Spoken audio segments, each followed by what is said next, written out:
Hi, everybody. Welcome back to another Makeup Mondays. I'm Miss Sanah, your makeup instructor here at the New Age Spa Institute and the Art Institute of Makeup.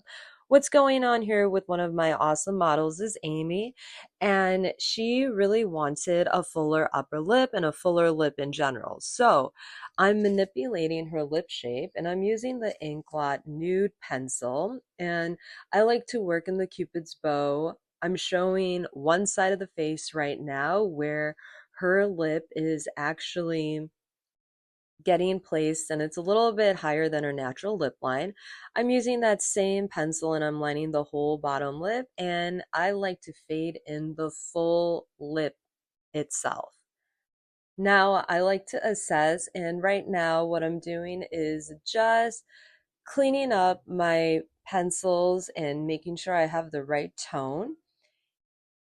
So at this point, I go ahead and I grab my lip brush, and I am showing for educational purposes the difference between an overfilled lip with a pencil and just her natural lip shape, so we can see the difference of what we're working with.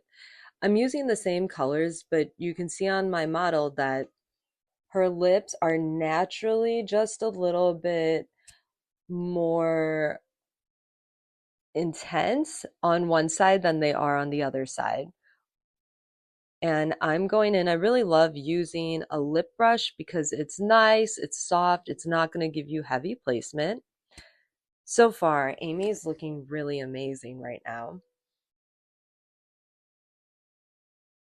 All right. And I just wanted to take the color and go back in and really match to the other side of the lip. Lips are one of those most important things that people always forget about. Prepping Amy's lip was pretty easy. I made sure I went in with a nice lip scrub, so when I did the application, she's looking absolutely fabulous and prepped, ready for me to apply. Now I'm going to go ahead after the other side of the lip and kind of soften up the Cupid's bow so you can see the difference between one side as an intense upper lip shape and the other side is nice and soft. I did switch the color a little bit because I wanted more of a nudie pinky color instead of a brown intense color. All right, everybody. So now I'm taking a buffing brush and kind of softening up the other edge of the lip. And that is all I have for you today for this lovely little lip demo by Amy. Thanks, everybody.